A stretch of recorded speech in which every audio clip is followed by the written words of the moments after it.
This video is going to show how to incorporate real-time supply chain information into your component database and part selection. With a design open in OrCAD Capture CIS, select CIP Open CIP from the menu. If required, log in with your username and password to access OrCAD CIP.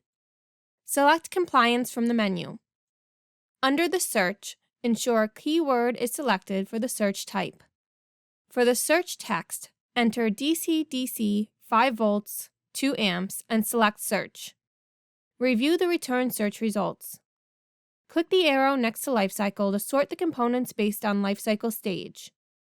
Select component RJW48S5-2000 from Wall Industries.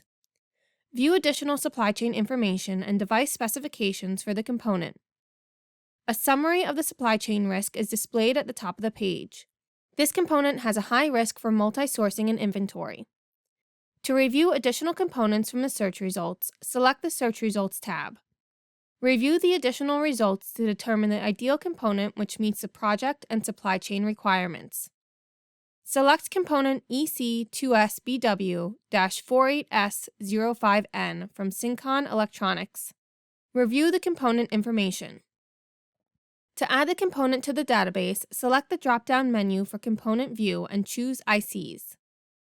Leave the symbol and footprint as unassigned and click Add. View the temporary component. All supply chain information and device specifications have been automatically associated to the part. The temporary part can now be reviewed, modified, and approved for use in designs. For more tutorials, visit us at resources.ema-eda.com.